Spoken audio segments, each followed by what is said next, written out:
think my life was built on glass. It wasn't. It was built on granite, forged by 12 years of grinding work, sleepless nights, and the ruthless ambition that built Harper FinTech into a multi-million-pound empire. I was Elena Harper, 36, the CEO who never took a day off.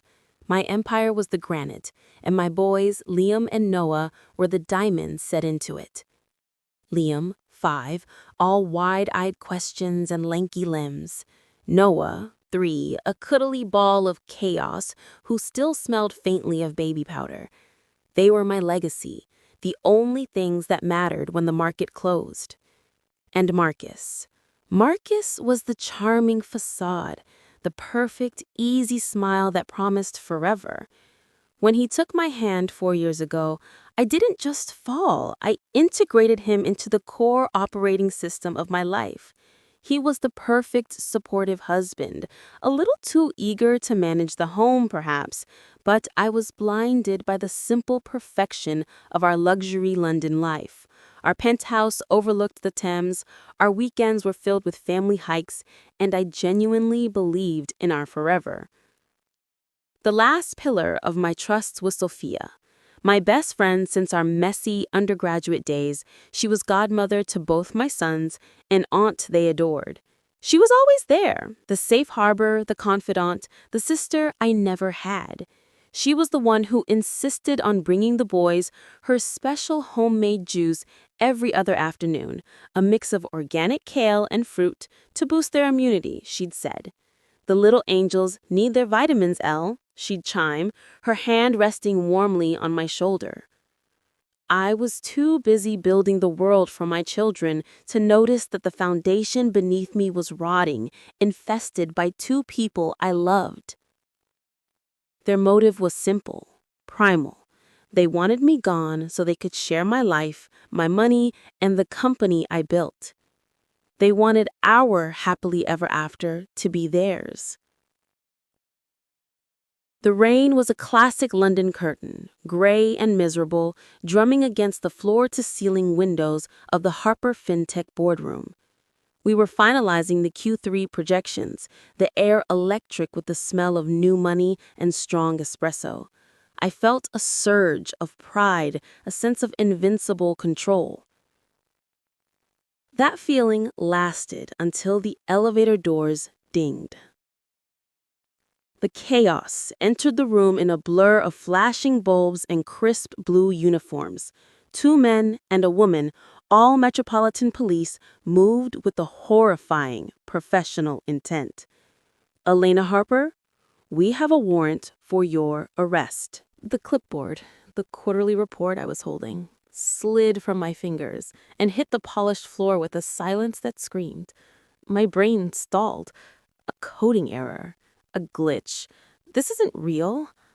On what grounds? I managed, my voice a dry, reedy whisper that didn't belong to the woman who barked orders at 100 analysts. The female officer stepped forward, her face utterly devoid of expression. You are being charged with the attempted murder of your husband, Marcus Harper, and your minor children, Liam Harper and Noah Harper, through the systematic administration of heavy metals and toxins over a prolonged period. The words didn't make sense. They were foreign syllables, alien concepts. Brittle, manic laughter, laughed. A short, brittle, utterly maniacal sound. That's absurd. Who filed this report? Your husband, Mrs. Harper. He has provided forged medical evidence. It was the sight of the polished chrome handcuffs produced from the officer's belt that brought the panic from a simmer to a boil. My husband, Marcus, the man who kissed me goodbye this morning, he was accusing me of poisoning the very air my children breathed. Backed by documentation he must have paid a fortune to fake. I need to see my solicitor, I stated, my professional voice finally clicking back into place, cold and sharp. I am not answering questions. They escorted me through the open plan office. The silence was worse than the sound. Hundreds of my employees, the people I had mentored, promoted, and entrusted with my vision, stood frozen, their faces pale masks of shock and judgment. Then we reached the atrium. That's where the sound hit me. Liam's scream. He and Noah, bless their tiny souls, had been brought by the nanny to my office for a quick afternoon hug, a ritual I kept to ground myself. "Mummy, no! Don't take Mummy!" Liam was wrapped around the knees of an officer, his face slick with tears. Noah, terrified and confused, was wailing the high-pitched, desperate sound only a 3-year-old can make, clinging to the nanny's skirt. I surged forward, ignoring the officer's grip, my throat tearing itself open. "Liam!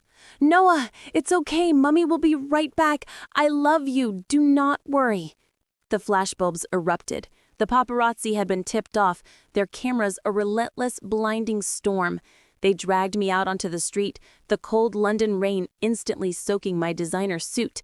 The crowd was screaming abuse. I could hear my name repeated on the sirens of passing cars, my face already plastered on mobile screens. Vlogs were running live streams. "Fintech CEO? Murderous mother?" the headlines screamed. "Heavy metal Harper calls for the head of her own children." The vitriol was instant and absolute.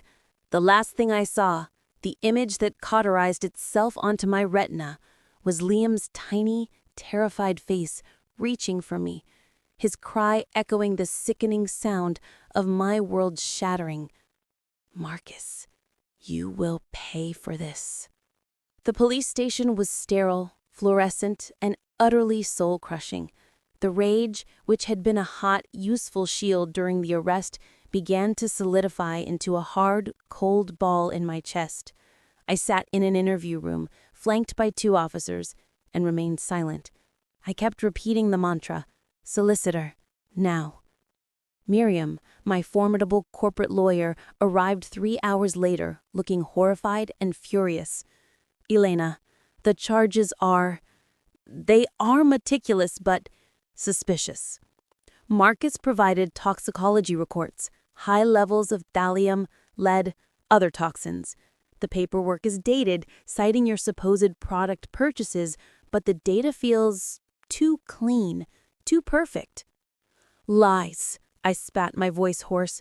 "Marcus is lying. He and Sophia, he told me she sourced the supplements, and that cleaning products are for the industrial kitchen. We have staff. This is a setup. He wants the company, he wants the money. Tell him to face me. Bring him in here. I want him to repeat those disgusting lies to my face." Miriam refused to let me engage. "We fight this legally, not emotionally. We have to make bail, but given the severity of the charges and the forged documentation, it's going to be a long shot." The long shot failed. Bail was denied. I was classified as a flight risk and a danger to my family. The cell was a 6-by-8-foot concrete tomb. Days felt like years, marked only by the harsh buzzing of the light and the gnawing terror in my gut. I, who commanded billions in market capitalization, was reduced to a caged animal, stripped of my freedom, my identity, and my purpose. The worst were the scheduled visits.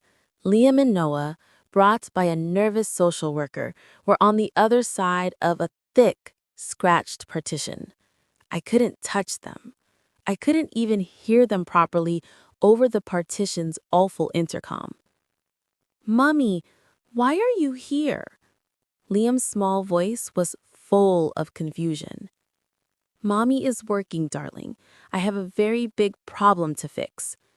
I pressed my palm against the cold, scarred glass.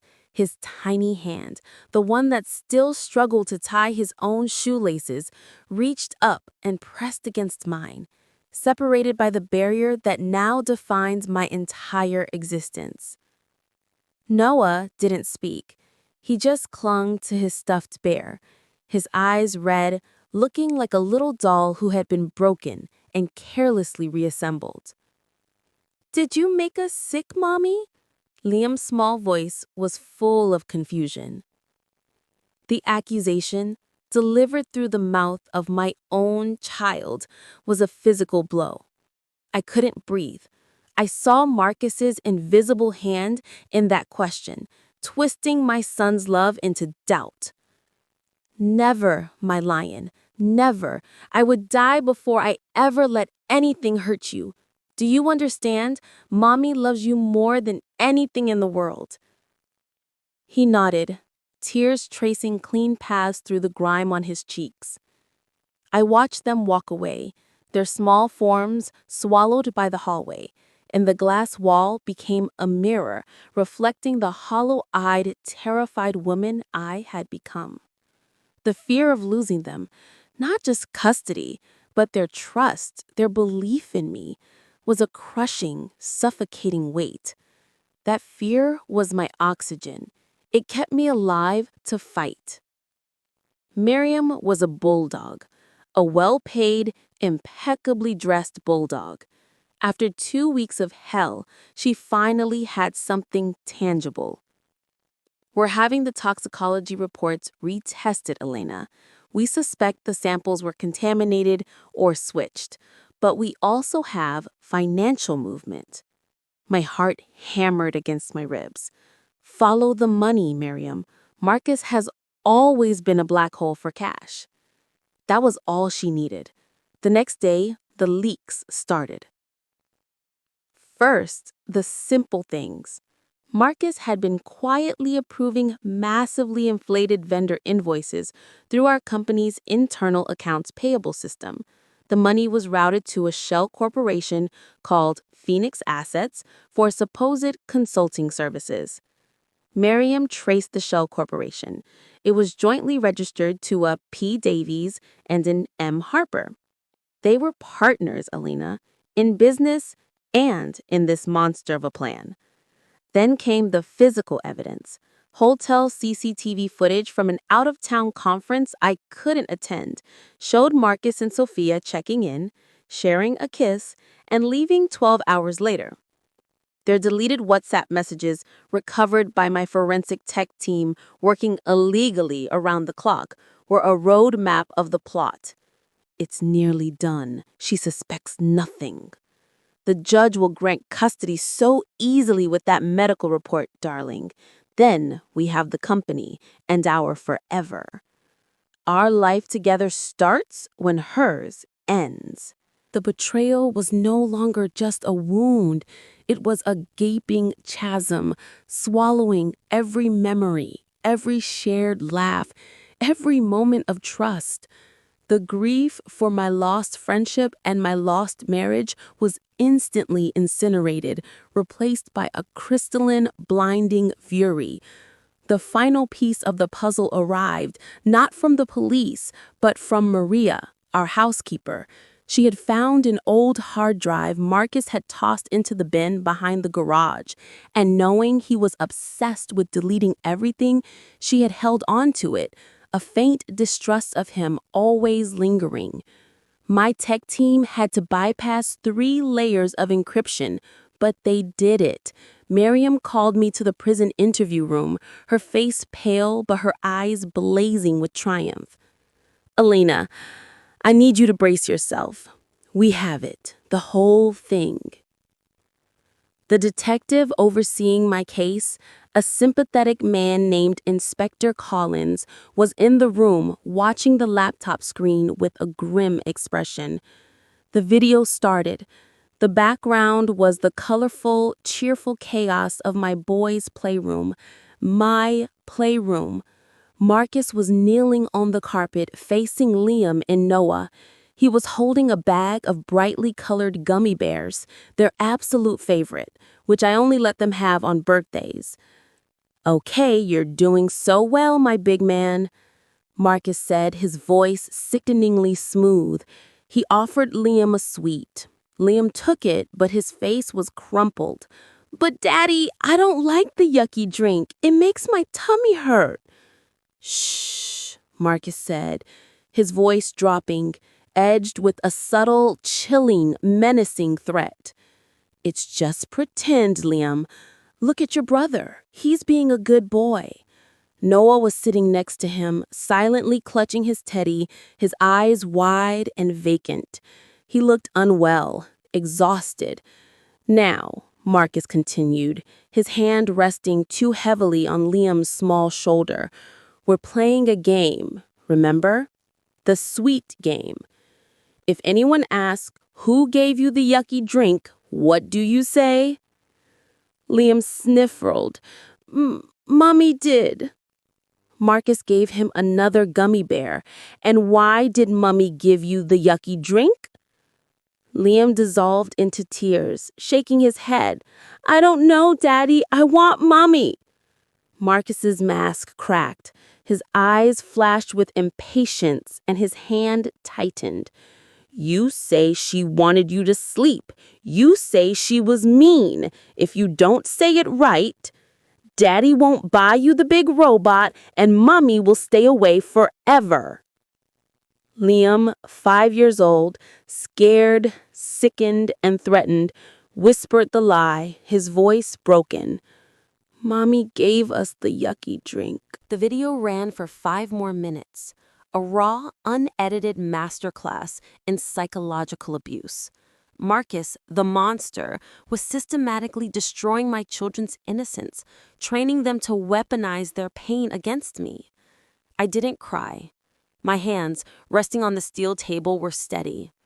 The fire that had been building inside me finally exploded, but the explosion was silent, leaving behind only the cold, sharp shrapnel of pure, concentrated fury. I was no longer a victim. I was a weapon. I looked up at Inspector Collins. That is my evidence. That is my defense. That is the truth. Now, I want Marcus Harper brought in here, and I want him to watch it with me.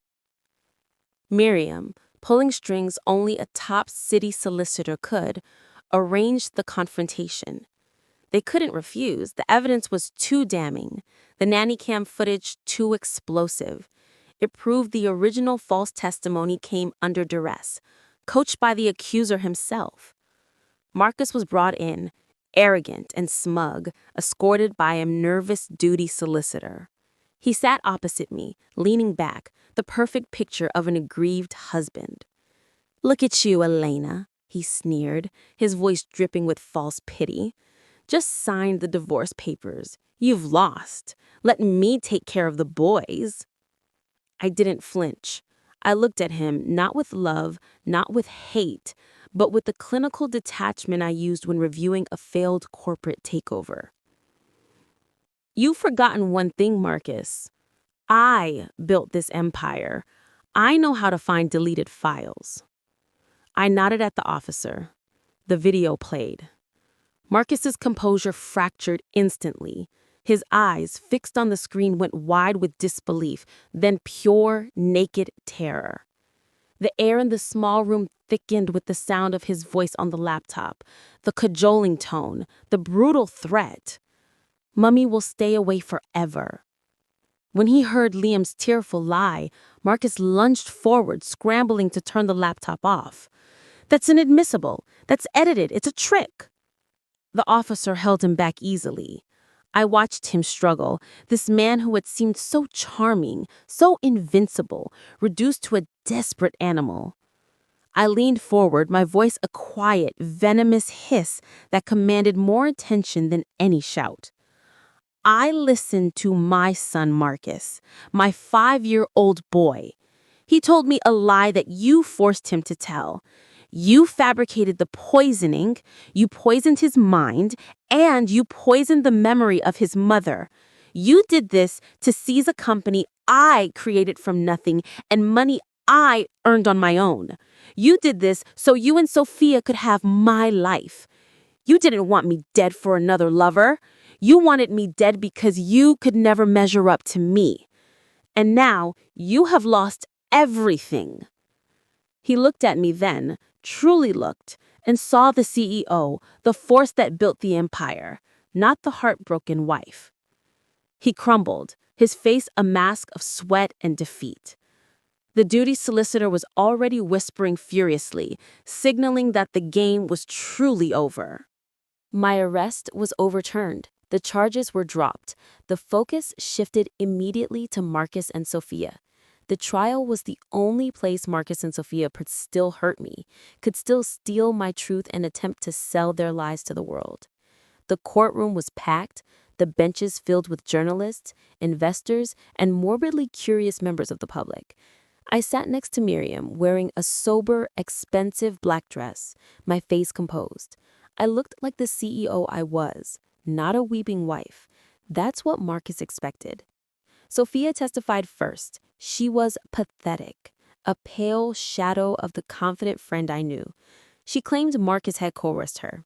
A complete, unconvincing lie. When Miriam cross-examined her, showing the recovered bank statements, detailing her Phoenix assets payments, the hotel photos, and the messages detailing their shared dream of running my business, Sophia broke down, sobbing into her hands. It was the sound of a shallow woman who had bet everything on a dark horse and lost. I felt nothing but a cold, hard satisfaction. Marcus testified with a desperate theatricality, attempting to portray me as a stressed, postpartum mother who had snapped. He claimed I was unstable and had a deep-seated need to control everything, even the medical documentation he had forged. I refused to take the stand. Miriam didn't need me to. The nanny cam footage, authenticated and played for the jury, spoke for me. It was a 10-minute emotional hammer blow that left the courtroom silent. The judge summed up the case with devastating clarity, a clear conspiracy to commit grievous bodily harm through fabrication, falsified evidence, and psychologically abuse minors for financial gain. The jury was out for only 2 hours, 2 hours that stretched into an eternity. I sat rigid, holding Miriam's hand, feeling my heart beat against my ribs like a hummingbird trapped in a cage. Liam, Noah, this is for you. The foreman stood, the air cracked with anticipation. On the charge of conspiracy to commit grievous bodily harm through fabrication, what is your verdict? A pause, a pregnant, terrifying stillness. Guilty. For Marcus. The room gasped. I closed my eyes, a single hot tear finally escaping, tracing a path down my jaw. Justice. Not just for me, but for what they did to my babies.